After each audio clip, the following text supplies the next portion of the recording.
Skip చేసే ప్రయత్నం చేస్తాను. ఓకే, ఎఫెసీయులకు రాసిన పత్రిక 2వ అధ్యాయము 22వ వచనాన్ని మనం ఒక్కసారి చదువుదాం.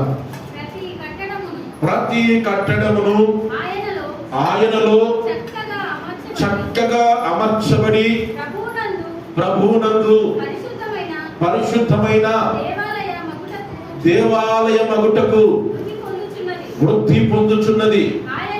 ఆయనలో మీరు కూడా ఆత్మ మూలముగా దేవునికి నివాస స్థలమై ఉండుటకు కట్టబడుచున్నారు.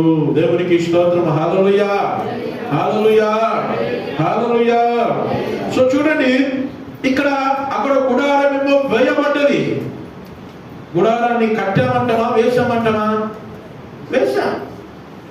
గుడారం ఎక్కడ పడితే అక్కడ, ఆ ప్రత్యక్ష గుడారం ఎక్కడ ఆగుమంటే అక్కడ దెబ్బలు అని చెప్పేసి వారు ఆ టెంట్లను విప్పడం, ఆ కట్లను విప్పడం, ఆ కర్రలా నిలబెట్టడం, లేదంటే వారికి కావాల్సినటువంటి ఆ తెరలన్నీ తొలగించుకోవడం, చాలా చక్కగా గుడారాన్ని ఒక టెంట్ వేసుకున్నట్టుగా ఒక గుడారాన్ని వేసుకుని దేవుని ఆరాధన చేసేటువంటి వారు. కానీ క్రొత్త నిబంధనకు వచ్చేసరికి, లేదంటే సొలొమోను దేవాలయానికి వచ్చేసరికి వేయడం కాదు, కట్టడం అని అంటున్నాడు.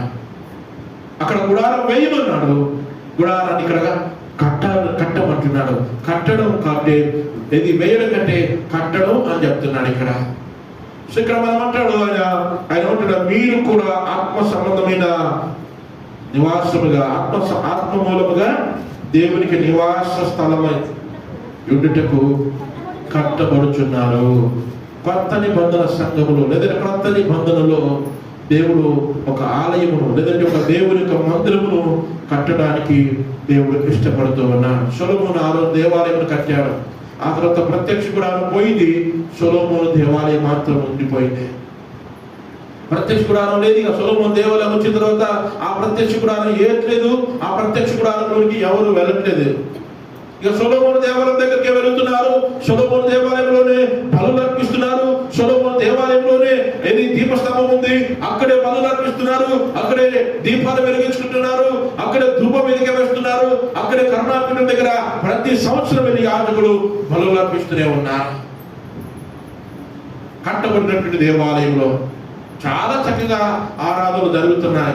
ఇశ్రాయేలు అందరూ కలిసి ప్రతి సంవత్సరం వెళ్ళి చాలా చక్కగా ఆ దేవాలయంలో బలులు అర్పిస్తూ వారి మొక్కుబడులు చేసుకుంటూ వారికి తోచినటువంటి విధంగా అర్పణలు అర్పిస్తూ వస్తూ ఉన్నారు. బైబిల్లో చూస్తే మనం ఆ 1 తిమోతి రాసిన పత్రిక, అపోస్తలుడైన పౌలు తిమోతికి రాసినటువంటి 1 పత్రిక 3వ అధ్యాయము 15వ వచనంలో మాట్లాడాడు. 3:15లో ఒక మాట అంటాడు. చూడండి ఒకసారి. అయినను నేను ఆలస్యము చేసిన యెడల దేవుని మందిరములో అనగా జీవము గల దేవుని సంఘములో. చూడండి, ఇక్కడ మందిరం కాస్త ఇప్పుడు ఏమైపోయింది? సంఘం అయిపోయింది.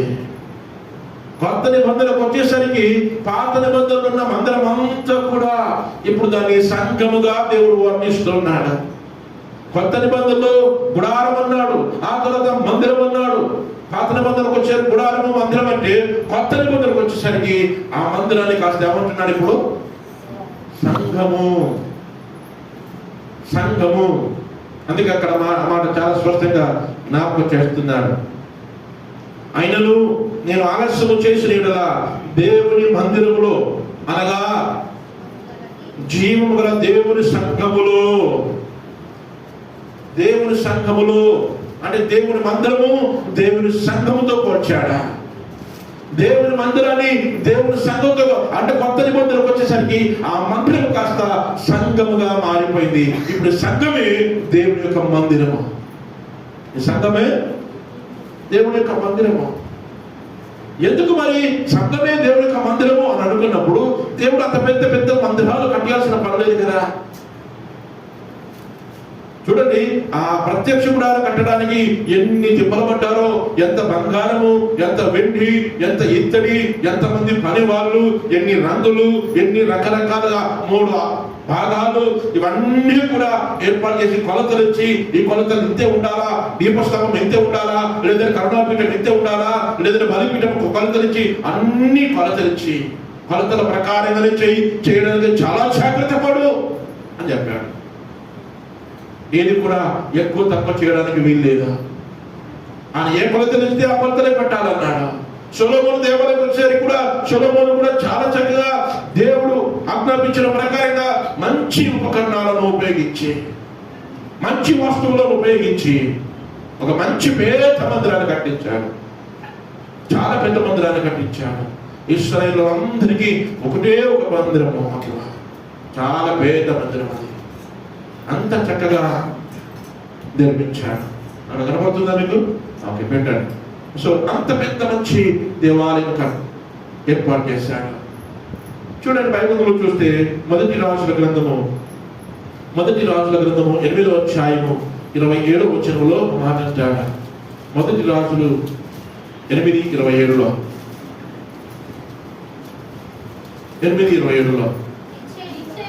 నిశ్చయముగా దేవుడు ఈ లోకమందు నివాసము చేయడు,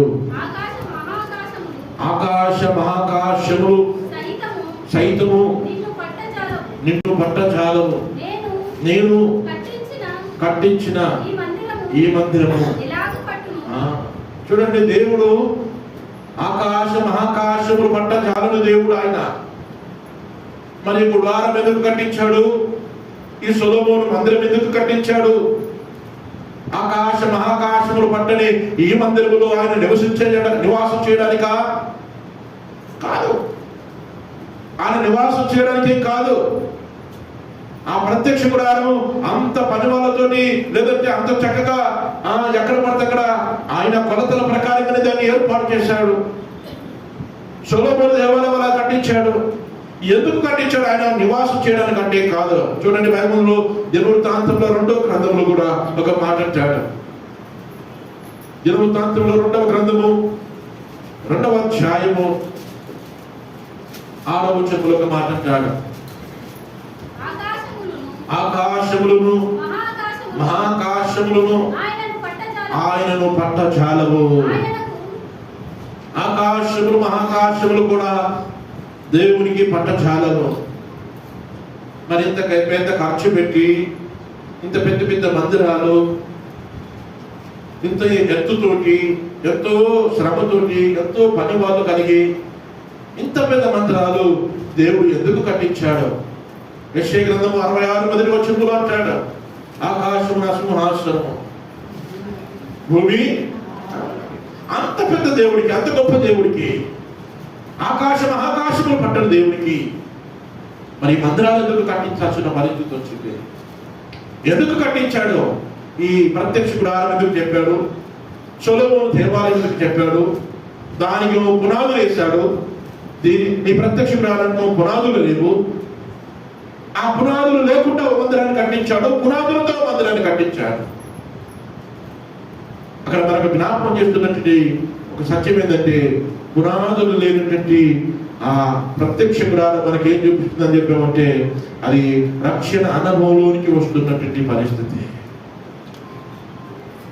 రక్షణ అనుభవంలోనికి వస్తున్నాం మనం. అప్పుడే రక్షణ అనుభవంలోనికి వచ్చిన తర్వాత రక్షించబడినటువంటి వాళ్ళము పునాదులు వేసుకొని మన ఆత్మ జీవితాన్ని మనం స్థిరపరచుకోవాలి. వాక్యం అనే పునాదులు వేసుకొని మన ఆత్మ జీవితాన్ని స్థిరపరుచుకునేటువంటి అనుభవమే ఈ సొలొమోను కట్టిన దేవాలయం. ఈ సొలొమోను కట్టిన దేవాలయం ఏంటంటే స్థిరముగా ఉండాలి అనుకున్నాడు, పునాదులు వేశాడు. ఆత్మీయ జీవితంలో రక్షించబడిన తర్వాత మన ఆత్మీయ జీవితానికి వాక్యం అనే పునాదులు వేసుకోవాలి. వాక్యం అనే పునాదులు లేకపోతే మనం దేవునికి ఒక మందిరముగా మార్చబడలేము, దేవుడు నివసించడానికి యోగ్యంగా ఉండలేము. ఇశ్రాయేలు ఇక అక్కడిక్కడ మీరు తిరగొద్దు, మీరు అక్కడిక్కడ వెళ్ళిపోయేది కాదు, ఇక మీరు పర్మనెంట్ ఇక్కడే ఉంటారు. మీరు కనానుకు చేరుకున్నారు కనుక ఇక్కడ ఒక మంచి మందిరాన్ని దేవుడు కట్టమన్నాడు. వాళ్ళు కట్టుకున్నారు, పునాదులు వేసుకొని కట్టుకున్నారు. క్రైస్తవ జీవితంలోకి వచ్చిన తర్వాత రక్షణ అనుభవంలోకి వచ్చిన తర్వాత, బాప్టిజం తీసుకున్న తర్వాత, పరిశుద్ధ స్థలంలో అడుగు పెట్టిన తర్వాత, ప్రభు సముఖ రొట్టెలో పలలో పాలు పొందిన తర్వాత, ఇక నా జీవితము వాక్యం అనే పునాదుల మీద కట్టుకోవడము అలవాటు చేసుకోవాలి. వాక్యం అనే పునాది మనకు లేకపోతే మనం దేవునిలో స్థిరముగా ఉండలేము. వాక్యం అనే పునాది లేకపోతే ఆ జీవితంలో ప్రభువు ఉండలేడు. చూడండి, బైబిల్ దానికి ఆ మాట జ్ఞాపకం చేస్తారు. అక్కడ దానికేమో పునాదులు ఉన్నాయి, దీనికేమో పునాదులు లేవు. పునాదులు లేని పట్టణం ఉందా అంటే ఇప్పుడు పునాదులు లేని ఆ ప్రత్యక్ష లేదు. అది పోయిన తర్వాతే ఈ సొలొమోను దేవాలయం వచ్చింది. ఈ సొలొమోను దేవాలయం అప్పుడే వచ్చింది. కనుక ప్రియమైన దేవుని పిల్లలారా, ఇంకొక మాట నేను జ్ఞాపకం చేస్తాను. చూడండి, ఇవన్నీ కూడా మన జీవితంలో దేవుడు కార్యం చేస్తున్నాడు. చూడండి, కొరింథీయులకు రాసిన పత్రిక 2వ పత్రిక, అపోస్తలుడైన పౌలు కొరింథీయులకు రాసిన 2వ పత్రిక 5వ అధ్యాయము మొదటి వచనాన్ని మనం చదువుకుందాం. భూమి మీద మన గుడారం. ఈ వాక్యం కూడా చాలా సార్లు చదివించాను నేను.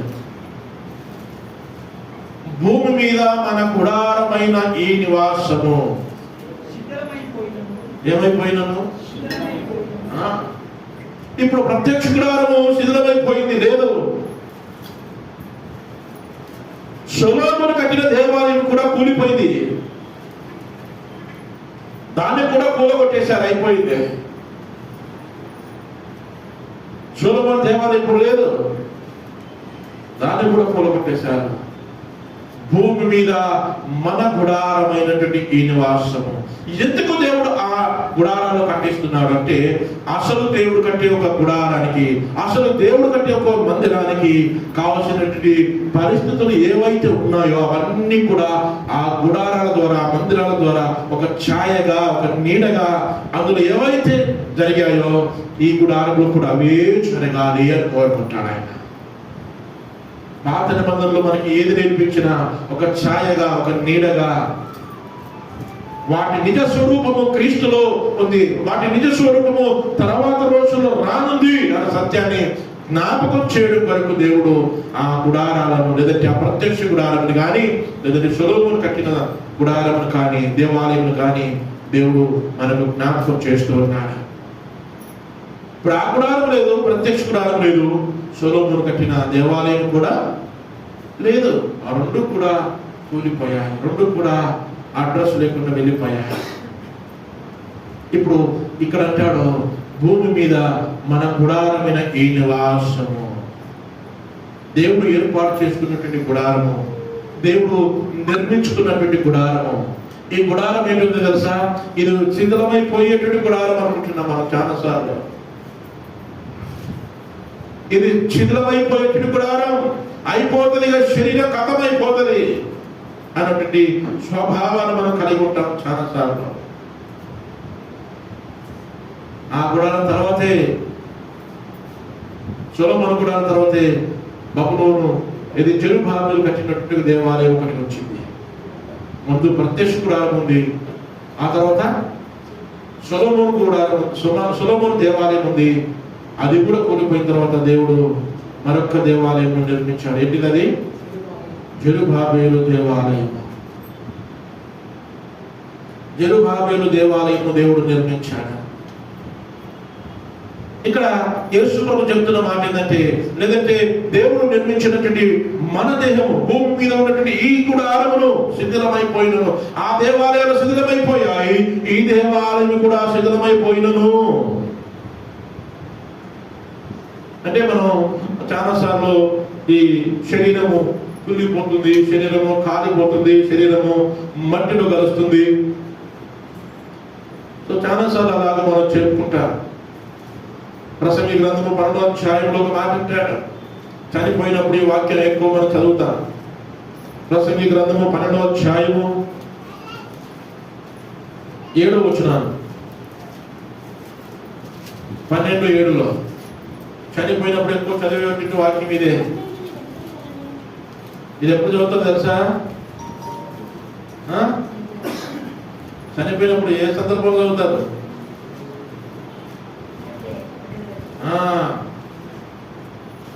శవాన్ని సమాధి దగ్గర దాకా తీసుకెళ్ళి శవాన్ని సమాధిలో పెట్టి పాస్టర్ గారి చేతిలో మట్టి పట్టుకొని మన్నైనది వెనుకటి వలె మరలా భూమికి చేరును అని చెప్పుకుంటూ మట్టి అందులో వదిలేస్తారు. చనిపోయినప్పుడు ఎక్కువ మనం దాన్ని చదువుకుంటాం.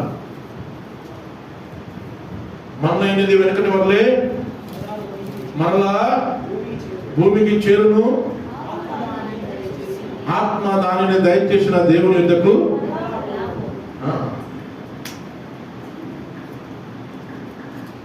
ఈ మాటలు పట్టుకొని, ఇలాంటి మాటలు పట్టుకొని కొన్నిసార్లు వాక్యాన్ని తప్పుగా అర్థం చేసుకొని కొరంతిలో ఉన్న సంఘం కూడా ఇదే చేశారు. ఈ శరీరం మట్టిలో కలిసిపోతుంది. ఈ శరీరం మట్టిలో కలిసిపోయేటువంటి ఈ శరీరంతో ఏ పాపం చేసినా ఏం కాదు. ఈ మట్టిలో కలిసిపోయేటువంటి ఈ శరీరం మన్నైనది తిరిగి వెనుకటి వల్ల మరలా భూమికి చేరుతుంది. ఈ శరీరం మట్టిలో కలిసిపోతుంది కనుక దీంతో ఏ పాపం చేసినా పర్వాలేదు, ఈ శరీరంతో ఎన్ని మోసాలు చేసినా పర్వాలేదని ఇది కొరంతిలో ఉన్న సంఘం అంతా కూడా భయంకరమైన పాపానికి దిగజారిపోయింది. కానీ దేవుడు చెప్తున్న మాట, భూమి మీద గుడారమైన ఈ నివాసము 5:1 కొరింథీ పత్రిక 5:1 మాట అంటాడు. ఏమన్నాడు కదా? 2 కొరింథీ 5:1 భూమి మీద మన గుడారమైన ఈ నివాసం. మన గుడారం అంటే ఏంటిది? ఇప్పుడు మన దేహం, మన శరీరం. భూమి మీద మన గుడారము. ఆ 2 గుడారాలు అయిపోయాయి. ఇప్పుడు 3వ గుడారానికి వస్తున్నాడు. భూమి మీద మన గుడారమైన ఈ నివాసము శిథిలమైపోయినను చేతి పని కాక దేవుని చేత నిత్యమైన దేవునైన నివాసము పరలోకమందు మనకు ఉన్నది. చూడండి, సృష్టి అంతా కూడా దేవుడు తన మాటతో చేశాడు, తన వాక్కుతో చేశాడు కదా. సృష్టి అంతటిని దేవుడు ఎలా చేశాడు? తన మాటతోటి, వాక్కుతోటి. ఏ సూర్యుడు కలగంట సూర్యుడు కలిగేట, చంద్రుడు, సూర్య చంద్రులు, నక్షత్రములు కలుగును కాకుండా కలిగినాయి. పశువులు, జంతువులు, పక్షులు కలుగును కాకుండా కలిగినాయి. సముద్రాలు కలుగును కాకుండా కలిగినాయి కదా. అన్ని మాటలతో చేశాడు. కానీ ఈ ఒక్క గుడారం మాత్రమే, ఈ శరీరాన్ని మాత్రమే ఎంతో తయారు చేశాడు దేవుడు? తన చేతులతో తయారు చేశాడు. తన చేతులతో తయారు చేసినటువంటి ఈ గుడారము ఊరికి మట్టిలో మట్టి అయిపోతుంది అంటే దేవుడు ఊరుకుంటాడా?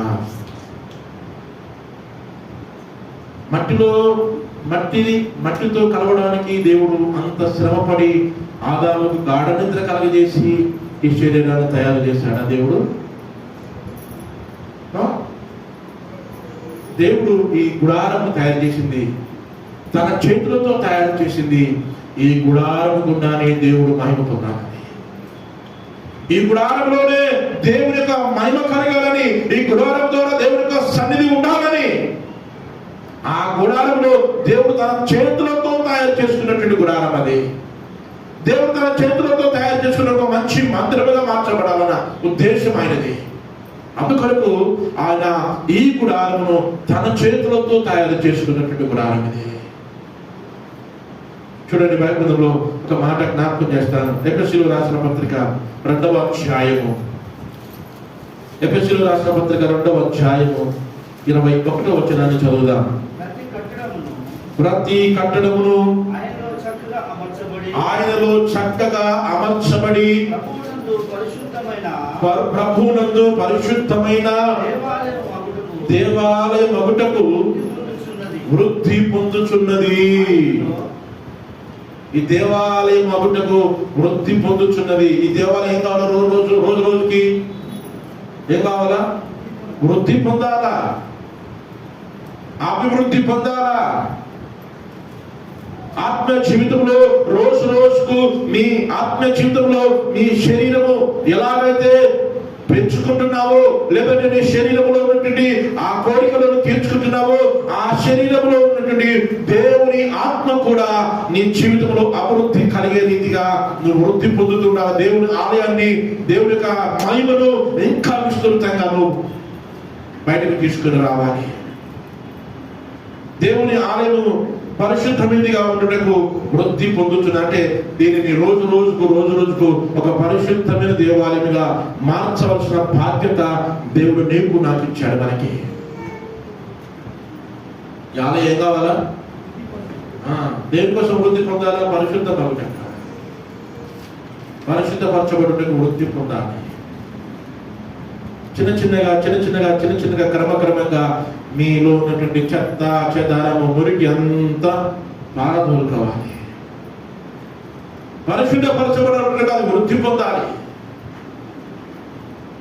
క్రైస్తవ జీవితంలో ఎప్పుడైతే మనం అడుగు పెట్టామో అప్పటి నుంచి రోజు రోజుకు ఈ శరీరం అనేటువంటి కూడా లేదా నీ శరీరం అనేటువంటి ఈ దేవుని యొక్క ఆలయాన్ని నువ్వు పరిశుద్ధపరచుకోవాలి, పవిత్రపరచుకోవాలి, నువ్వు శుద్ధి చేసుకోవాలి. నీ జీవితాన్ని ప్రభువుకు ఇష్టమైన జీవితంగా నీ శరీరాన్ని ఉంచుకోవాలి. నా శరీరం నా ఇష్టం, నా బ్రతుకు నా ఇష్టం, నేను ఎలాగైనా ఉంటా, నేను ఎలాగైనా జీవిస్తా అన్నటువంటి ఉద్దేశం క్రైస్తవునికి ఉండకూడదు. కొరింథీలో ఉన్న సంఘం అలా ఉండే వాడు పనులు చేశారు. ప్రేమైన దేవుని పిల్లలారా, అందుకే దేవుని వాక్యం చెబుతుంది. అదే కొరింథీలో ఎఫెసీయులకు రాసిన పత్రిక 22వ వచనం కూడా చదవండి. అందులోనే 2:22లో ఆయనలో మీరు కూడా ఆయనలో క్రీస్తులో మీరు కూడా ఆత్మ మూలముగా దేవునికి నివాస స్థలమై ఉండుటకును ఏం చేయబడుతున్నారంట? కట్టబడుచున్నారు. ఇంకా కడుతూనే ఉన్నాడు దేవుడు. ఆయనలో నివాస స్థలమగుటకు మీరు కట్టబడుతూ ఉన్నారు.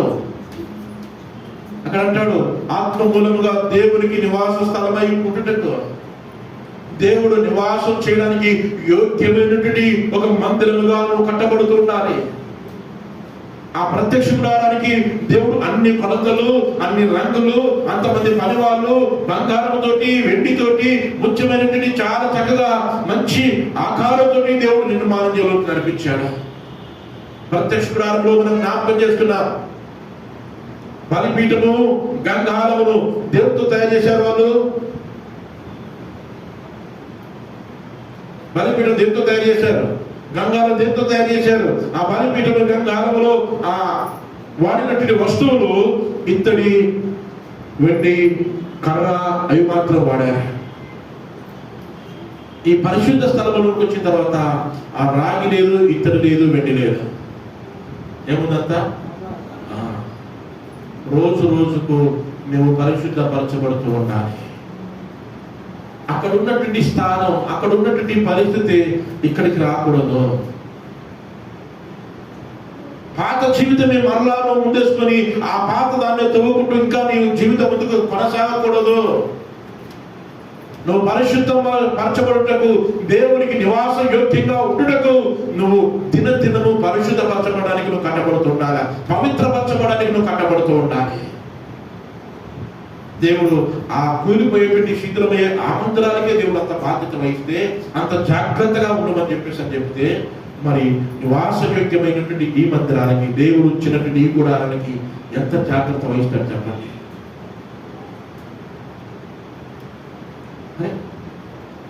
నెడితే కూలిపోయేటువంటి ఎట్లాగే ఇప్పుడు లేదుగా వెళ్ళిపోటీ అంటే ఊడబెట్టుకొని ఎక్కడ మడత పెట్టుకుని వెళ్ళిపోయేటువంటి పరిస్థితులవి. వాటికి అంత జాగ్రత్త వహించాడు ఆయన. అంత జాగ్రత్తగా నిర్మాణం చేయమన్నాడు. దేవుడికి తెలుసు సొలొమోను మందిరం కట్టినప్పుడు ఆయన పునాదులతో కట్టమని చెప్పాడు. పునాదులతో కట్టినా ఆ మందిరం ఉండదు అని తెలుసు. పునాదులతో కట్టిన ఆ మందిరంలో నీరుండడానికి కూడా ఆయనకు తెలుసు. కానీ కట్టమన్నాడు. కారణం ఏంటంటే ఆ పునాదులు ఎందుకేమనంటే మన క్రైస్తవ జీవితంలో వాక్యం అనే పునాదులు మనం వేసుకోవాలి. అది మనకు గుర్తది.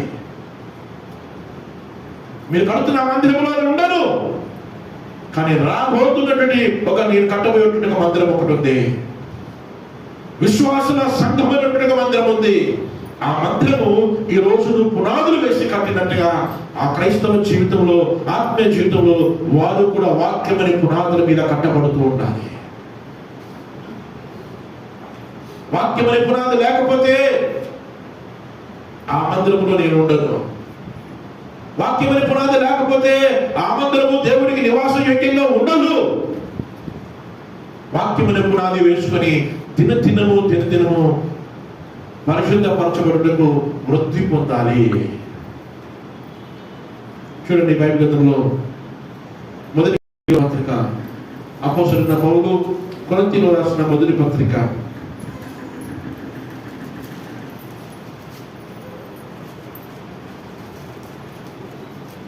మొదటి పత్రిక 3వ అధ్యాయము 16వ వచనం చదువుదాం ఒకసారి. మీరు దేవుని ఆలయమై ఉన్నారని, దేవుని ఆత్మ మీలో నివసించుచున్నాడు. ఇప్పుడు ప్రత్యక్ష గుడారంలో ఉన్నాడా, లేదంటే సొలొమోను దేవాలయంలో ఉన్నప్పుడు మనలో ఉన్నాడా దేవుని ఆత్మ? ఎక్కడున్నాడు? ప్రత్యక్ష గుడారం లేదు, అందులో దేవుడు లేడు. సొలొమోను దేవాలయం లేదు, అందులో కూడా దేవుడు లేడు. అది కట్టిన తర్వాత అన్నాడు, అరే ఏం కడతావు నాయన, నువ్వు కట్టించిన మందిరం నాకేం పాటిది? ఆకాశం సింహాసనము, భూమి నా పాదపీఠము. నువ్వు కట్ట ఉద్దేశించిన మందిరం ఏం పాటిది నాకు? నువ్వు నా కొరకు నేను ఉండడానికి మందిరం కడతావా అన్నాడు ఆయన. దాని ఉద్దేశం ఏంటంటే నేనే ఒక మందిరం కట్టబోతున్నాను. అది నేను నా చేతులతో తయారు చేసుకున్నటువంటి ఈ మందిరము. ఈ మందిరం కూడా పాడైపోయింది. దేవుడు ఆదామును తయారు చేసి తన స్వాస్థలతో చక్కగా తయారు చేశాడు. తయారు చేసి ఆదామును పెడితే ఆ మందిరము పోయినట్టుగా, ఆ మందిరము కూలిపోయినట్టుగా, ఆ మందిరము పాడైపోయినట్టుగా, ఆ మందిరము శిథిలమైపోయినట్టుగా ఆదామును తయారు చేసినట్టు ఆ గుడారం కూడా శిథిలమైపోయింది. మరలా ఆయన కడుతూ ఉన్నాడు మందిరాన్ని.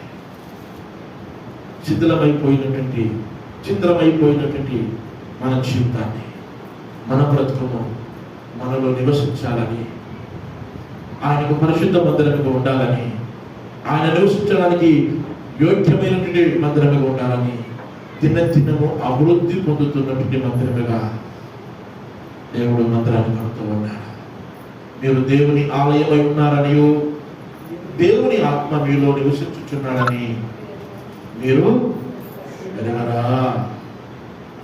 కొరింథీయులతో చెప్తున్నాము, మరి శరీరము మట్టిలో కలిసిపోతుంది, మట్టిలో ఈ మన్నైనది తిరిగి మట్టికి చేరుతుందని ఎవరు అంటున్నారు? ఈ శరీరం మట్టిలో కలిసిపోతుంది, ఇక తిరిగి ఏం లేదు, అయిపోతుందిగా దీని జీవితం అని నువ్వు చెప్పింది ఎవడా? ఈ మట్టి ఘటనలో ఉంటే దేవుడు ఒక మంచి మహిమలోనికి మనం తీసుకొని వస్తాడు. మట్టి ఘటనలోనే దేవుడి మహిమను నిరూపించడానికి దేవుడు ఇష్టపడుతున్నాడు.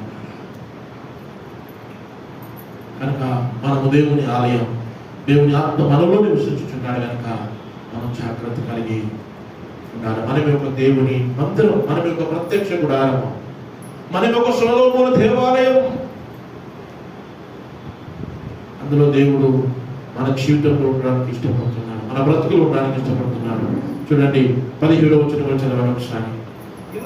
ఎవడైనను దేవుని ఆలయమును పాడు చేసిన యెడల, సొలొమోను కట్టిన దేవాలయాన్ని ఎవరు పాడు చేశారు? కూలగొట్టింది ఎవరు? సొలొమోను కట్టిన దేవాలయాన్ని కూలగొట్టింది ఎవరు? చెప్పండి. బైబిల్ పండితులు ఉన్నారుగా మీరు.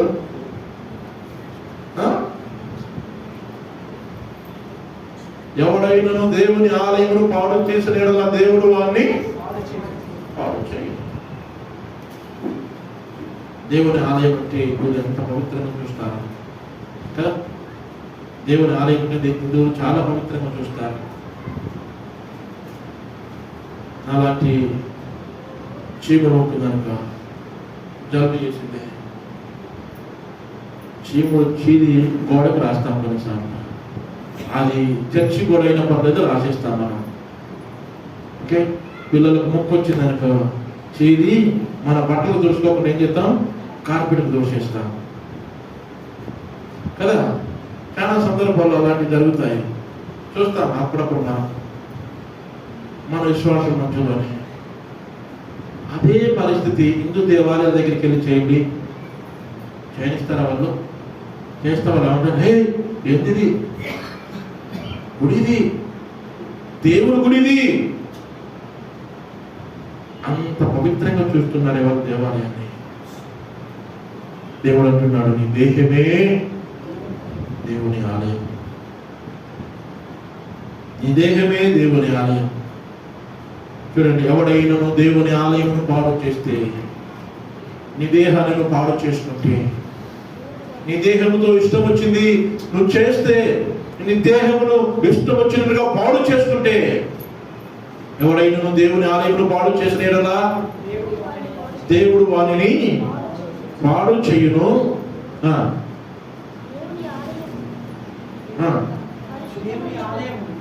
దేవుని ఆలయము పరిశుద్ధమై ఉన్నది, మీరు ఆ ఆలయమై ఉన్నారని మీరు అనగరా?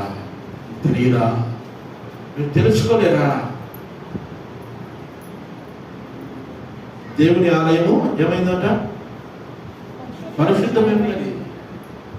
దేవుని ఆలయం పరిశుద్ధమైంది అంటే ఇప్పుడు దేవుని ఆలయం అంటే ఎవరు? ఇప్పుడు మనమే. మీరు దేవుని ఆలయం అయి ఉన్నారంటే దేవుని ఆలయం పరిశుద్ధమైనది, దేవుడు అందులో ఉంటాడన్న సత్యం మీకు తెలియదా? మీరు గుర్తెరగరా? మీరు తెలుసుకోలేకపోయారా? ప్రేమైన దేవుని పిల్లలారా, మనము ఒక ఆలయముగా కట్టబడుతూ ఉన్నాం. మనము ఒక ఆలయముగా, దేవుడు నివాస యోగ్యంగా ఉండేటట్టుగా మంచి మందిరముగా మన జీవితాలు కట్టబడబోతున్నాయి. చూడండి, పేతురు రాసిన మొదటి పత్రిక, పేతురు రాసిన మొదటి పత్రిక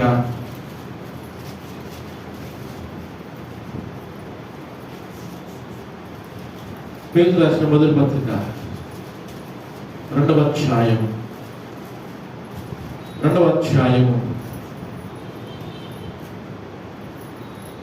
5వ వచనాన్ని చదువుదాం. 2:5 యేసుక్రీస్తు ద్వారా దేవునికి అనుకూలమునకు ఆత్మ సంబంధమైన బలులు అర్పించుటకు పరిశుద్ధ యాజకులుగా ఉండునట్లు మీరును సజీవమైన రాళ్ల వలె ఉండి ఆత్మ సంబంధమైన మందిరముగా కట్టబడుచున్నారు.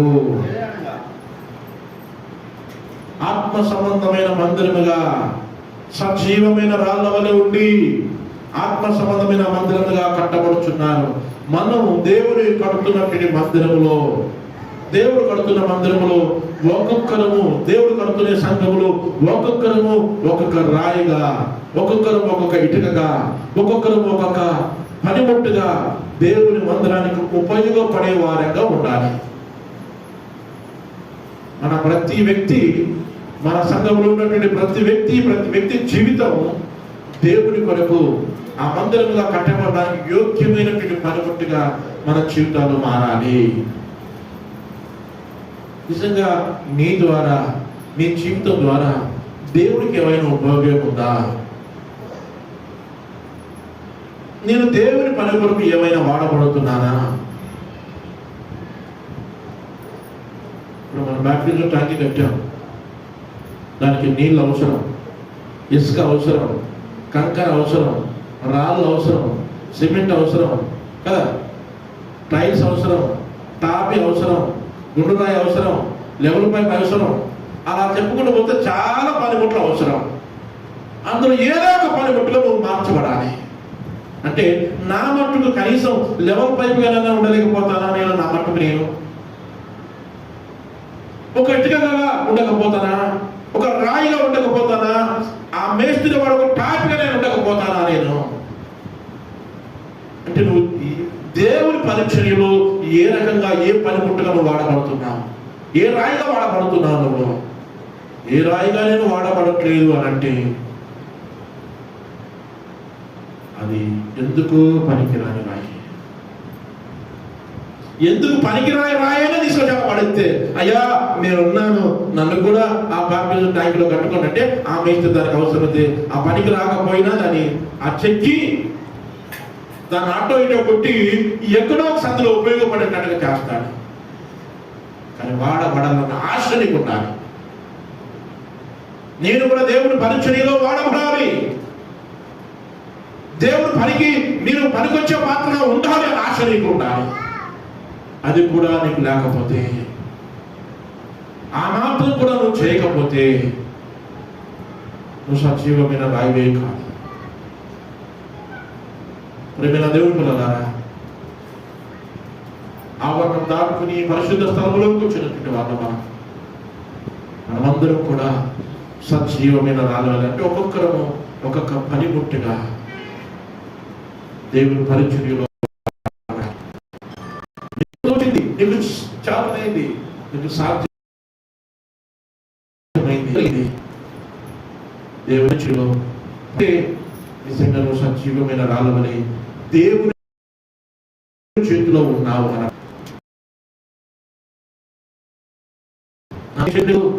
ఆదివారం వస్తున్నాను పోతున్నాను,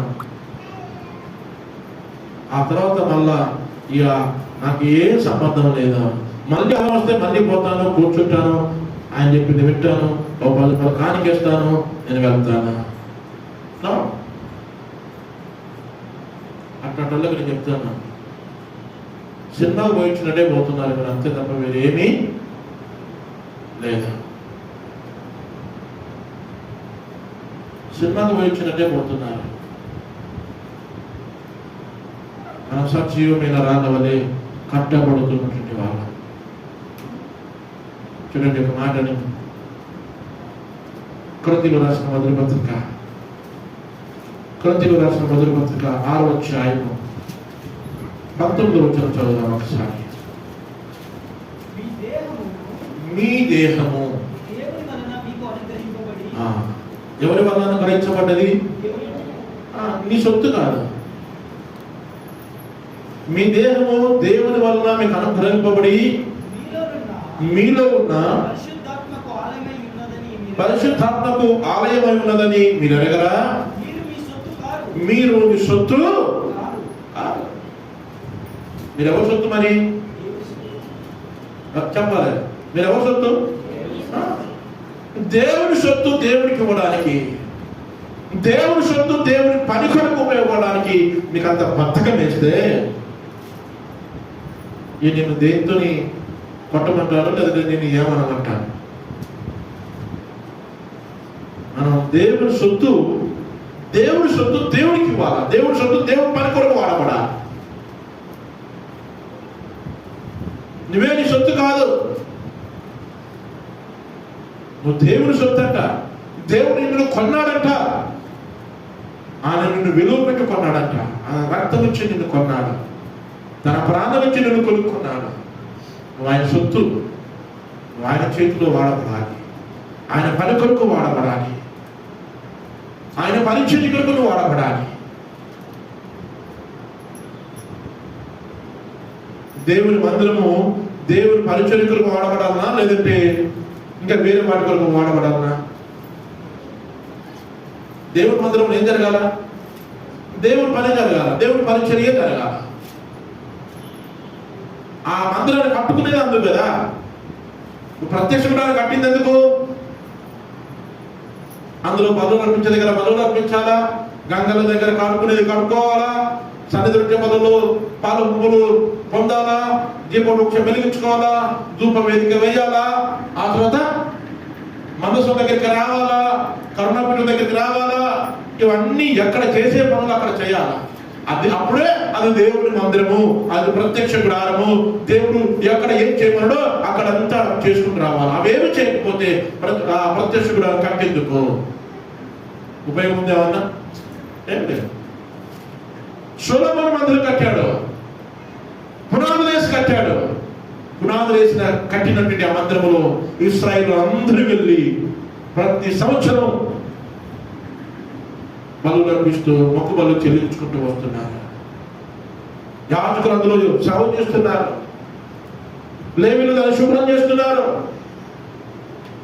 మందిర పనులు అదంతా చాలా చక్కగా జరుగుతూ ఉంది.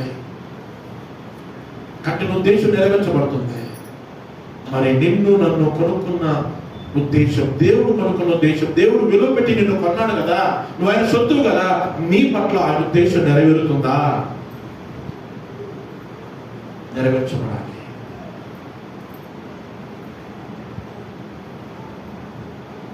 ఈ అద్దాలు తయారు చేశాడు, ఇది పెట్టుకోవడానికి. ఈ అద్దాలు తయారు చేసిందని పెట్టుకోవడానికి పనికి రాదనుకో, ఏం చేస్తారు? పక్కకు పడేస్తారు. పాసన కళ్ళగడ 2,000 పెట్టి అద్దాలు కొనిచ్చారు. అది నాకేం పని చేస్తలేదో ఈ 2,000 నువ్వు అని చెప్తే నాకు అద్దాలు పడేసింది. ఎందుకు? అది ఆమెకు ఉపయోగపడట్లేదు. వాడు తయారు చేసింది ఆమె కోసం తయారు చేసినా అది నాకు ఉపయోగకరంగా లేదు. వాడు తయారు చేసింది ఆమెను బట్టి, ఆమెను పరీక్షించి ఆమె కొరకే తయారు చేశాడు. కానీ తయారు చేసిన దగ్గర లోపము ఏమో అది పెట్టుకుంటే నాకు మొత్తమే కనబడతలేదని పక్కకు పడేసింది. 2,000 పెట్టి కొన్నానమ్మా, నీ 2,000 వద్దు, ఈ అద్దాలు వద్దు. ఎందుకు? అది నాకు యోగ్యంగా లేదు, అది నీ పెట్టుకోవడానికి నాకు యోగ్యంగా లేదు. అది ఎంత విలువైనా పర్వాలేదు, ఎంత పునాదేశమైనా పర్లేదు, ఎంత ఎత్తు కట్టినా పర్లేదు, ఎంత పెద్ద కట్టినా పర్లేదు.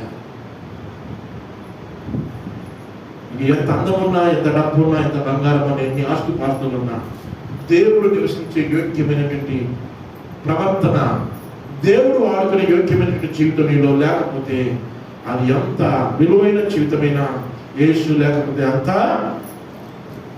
వ్యర్థమే.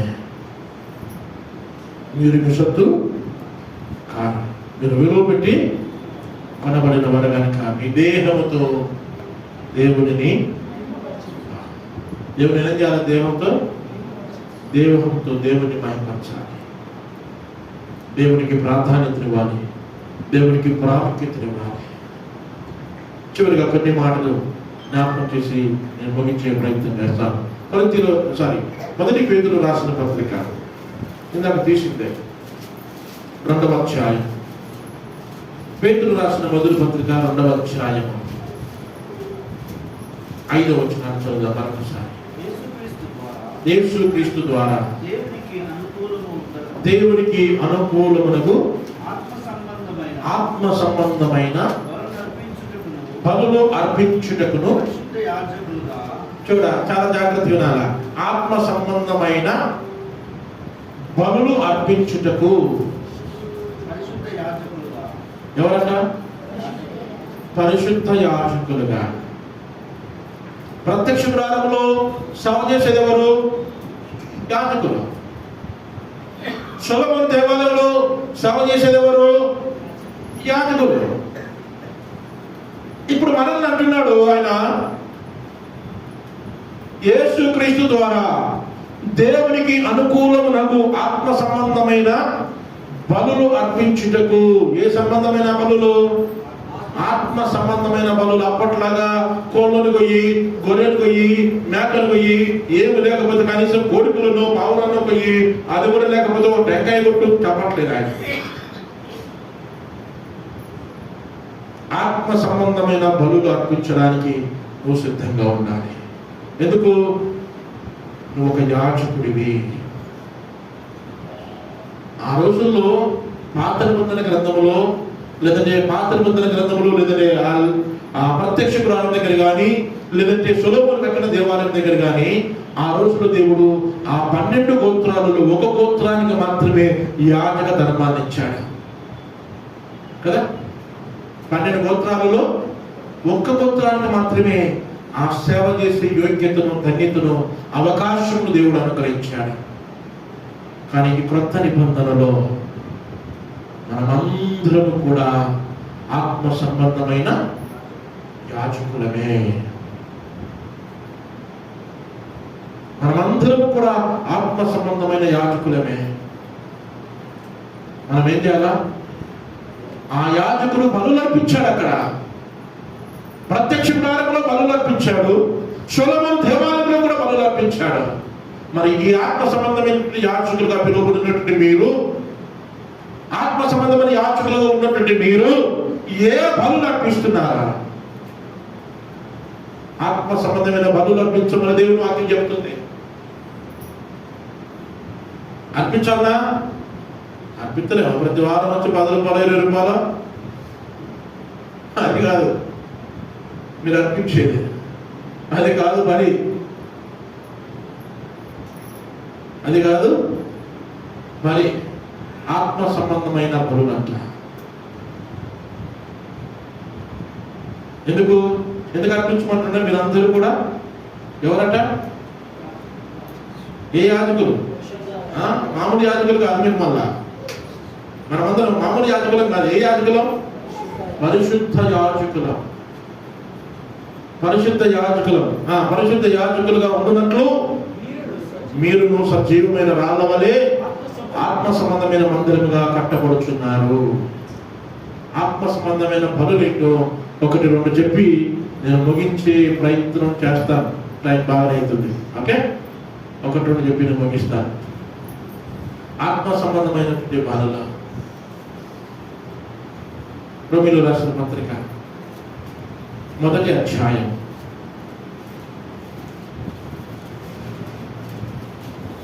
12వ అధ్యాయము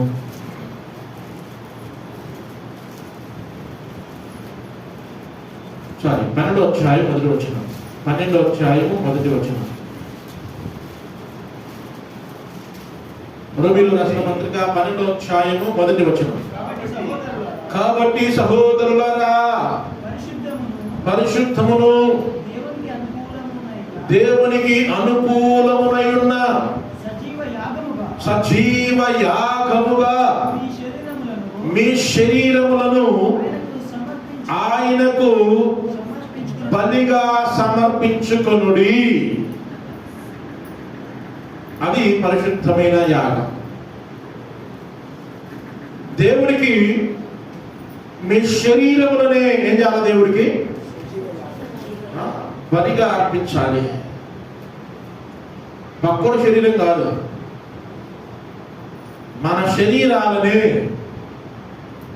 దేవునికి సజీవ యాగముగా పూర్తిగా మీకు నువ్వుగా దేవునికి సరెండర్ అయిపోవాలి.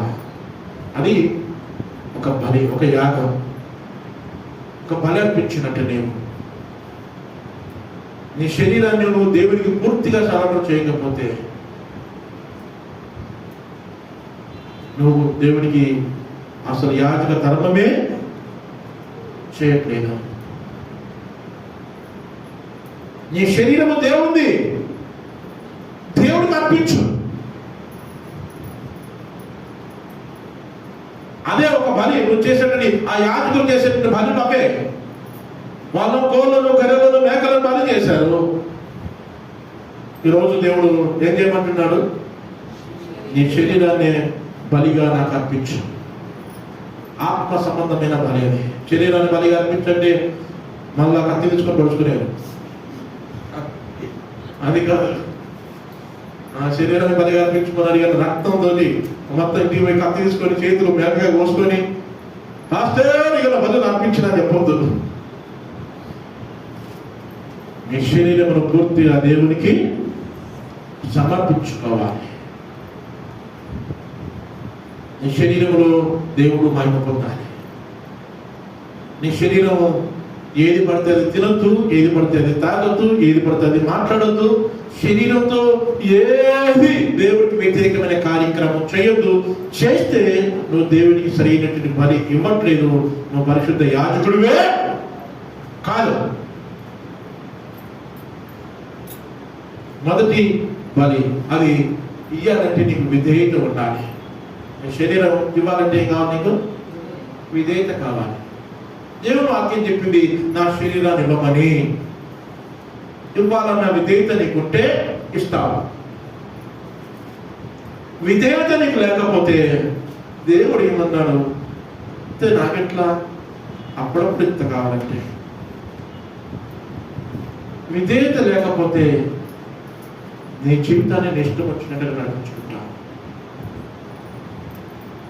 నీ శరీరము దేవునికి బలిగా అర్పించబడాలి.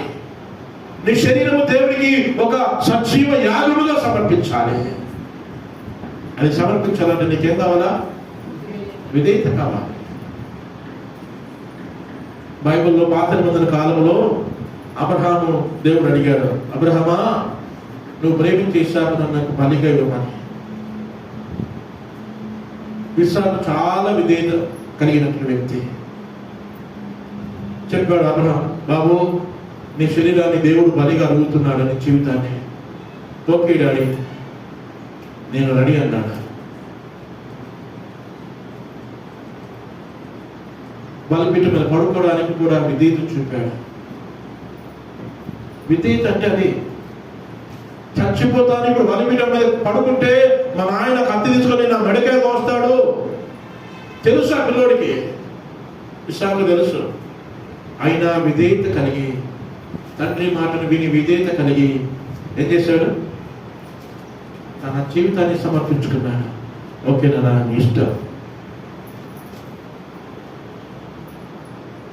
మీ జీవితాన్ని దేవునికి విధేయత కలిగినటువంటి జీవితంగా దేవునికి సమర్పించాలి.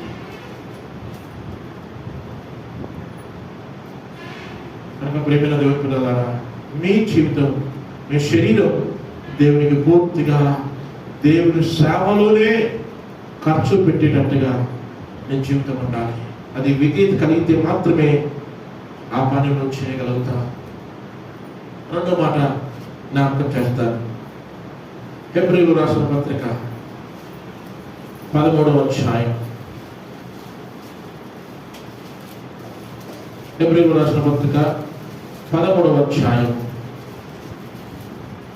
15వ వచనం. కాబట్టి ఆయన ద్వారా మనము దేవునికి ఎల్లప్పుడూ ఏ యాగం చేయాలా? అంటే దేవునికి ఇచ్చేటువంటి రెండో పని ఏంటంటే స్తుతి. ప్రతి విషయంలో నువ్వు దేవునికి ఏం చేయాలా? స్తుతి చెల్లించాలా, కృతజ్ఞత చెల్లించాలి. కృతజ్ఞత లేని హీనులు తయారైపోయారు సంఘంలో. దేవుడు ఈయనకి ఎన్ని చేసినా కనీసం దేవునికి కృతజ్ఞత చెప్పలేని భక్తిహీనులు. దేవుడు నీ జీవితంలో ఎన్ని మేలులు చేసినా, దేవుడు నీ జీవితంలో ఎన్ని కార్యాలు చేసినా దేవునికి కృతజ్ఞత చెప్పలేనటువంటి దరిద్రం మనకు తయారైపోయింది.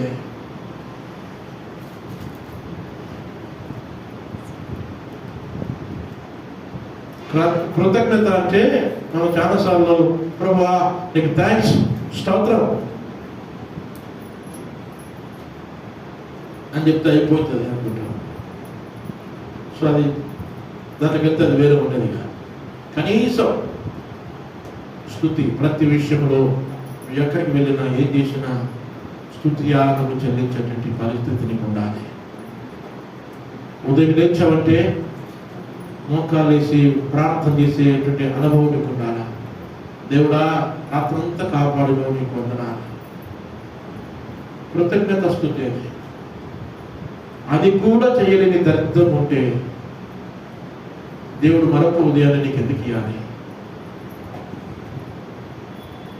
10 మంది కుష్ఠరోగులు అయితే ఒక్కడే తిరిగి వచ్చిండు.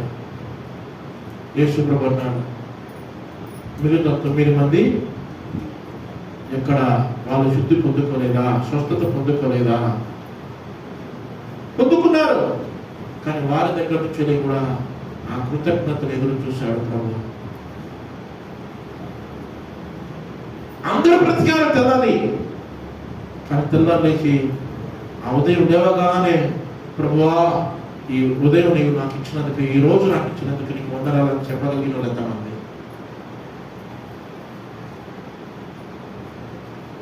అరే వాడు లేవలేదా?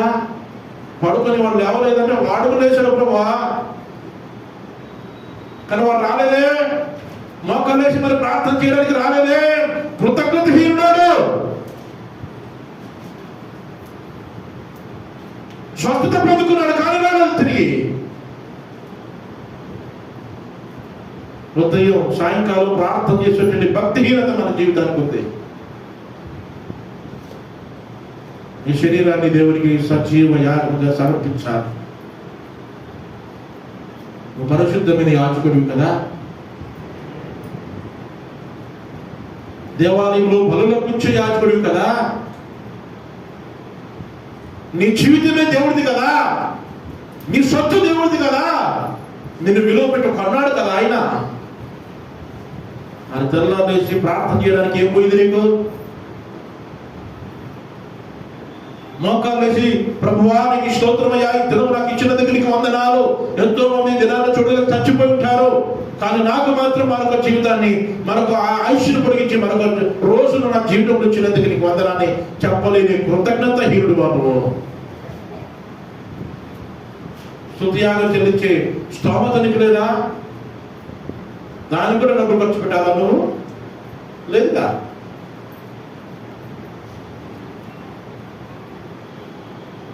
యాజకులు చేసేటువంటి బలులు అర్పించే విధానం అదే. ఆత్మ సంబంధమైన యాజకులు వీళ్ళు, శరీర సంబంధమైన యాజకులు కాదు. ప్రత్యక్ష ప్రారంభంలో ఉన్నారు శరీర సంబంధమైన యాజకులు.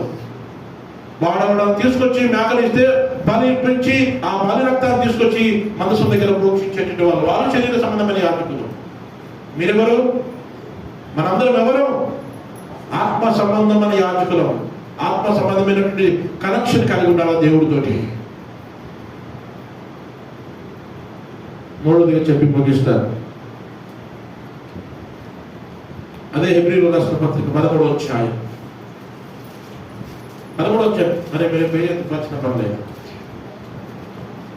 6-7 వచనాలు చదవండి సార్. 6-7 వచనాలు. కాబట్టి ప్రభువు నాకు సహాయకుడు, నేను భయపడను. నరమాత్రులు నాకేమి చేయగలరు అని మంచి ధైర్యముతో చెప్పగల వారమై ఉన్నాము.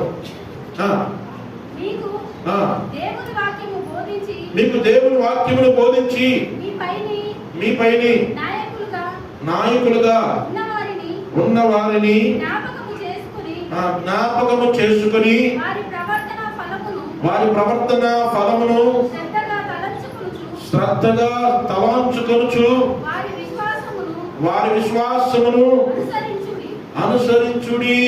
చాలా ఇక్కడ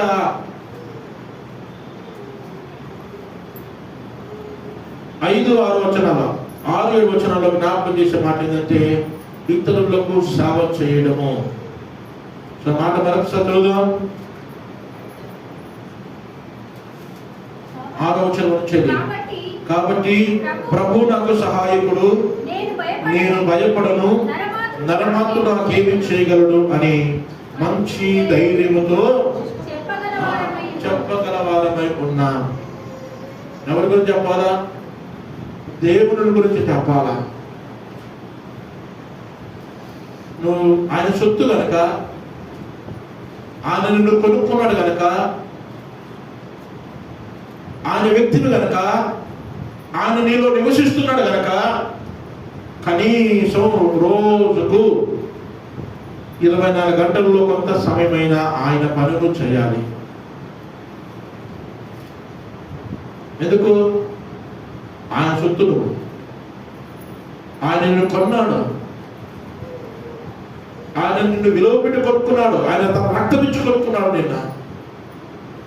నువ్వు ఆయన సొత్తు కనుక రోజులో 24 గంటల్లో కనీసం 1 గంట 2 గంటల్లో దేవుడు పని చేయాలను. చూడండి అందులోనే 13వ అధ్యాయంలో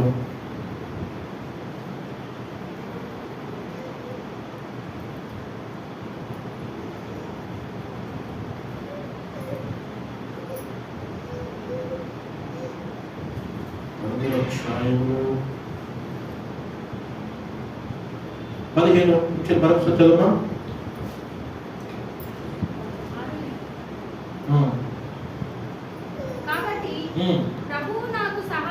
ప్రభు నాకు సహాయకుడు, నేను భయపడను.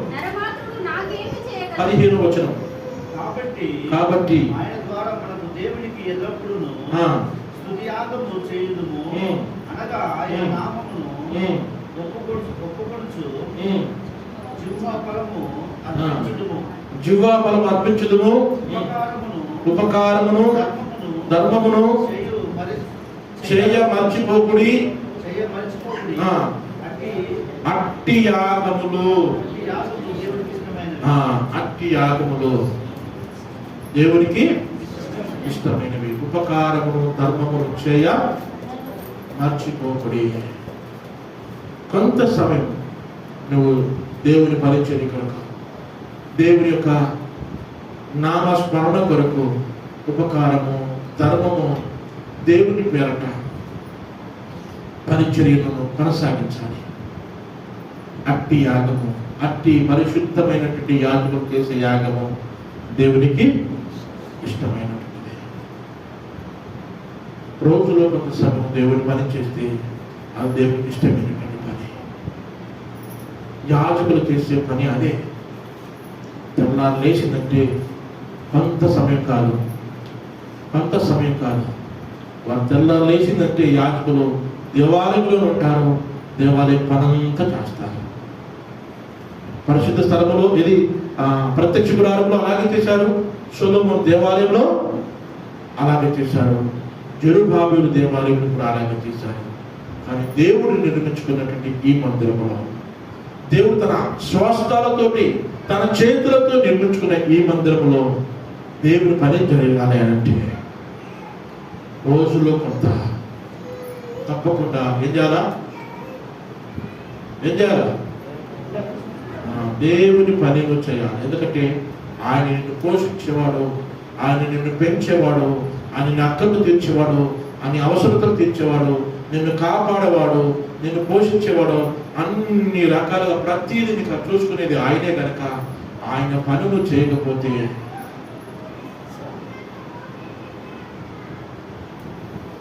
ఏం కావాలో, ఎలా ఉండాలో, ఆయన పని చేయకపోతే నీకు దేంతో కొట్టాలో నువ్వే డిసైడ్ చేసుకుని.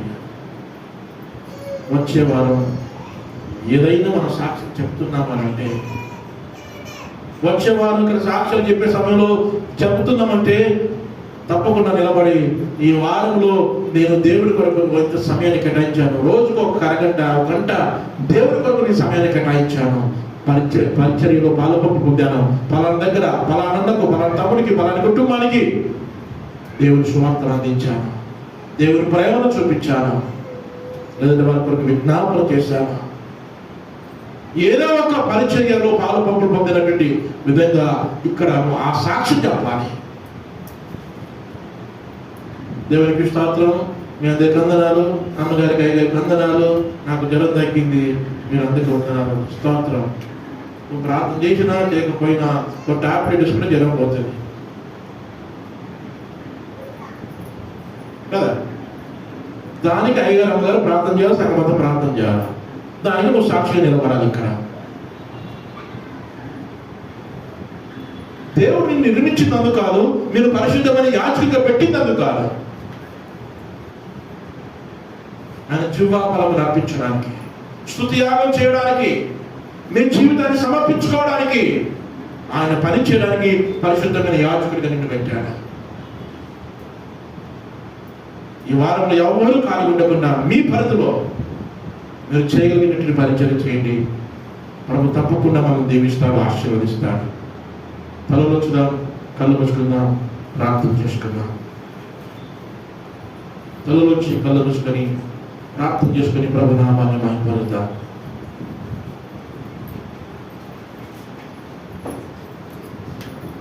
స్తోత్రం. Thank you Jesus.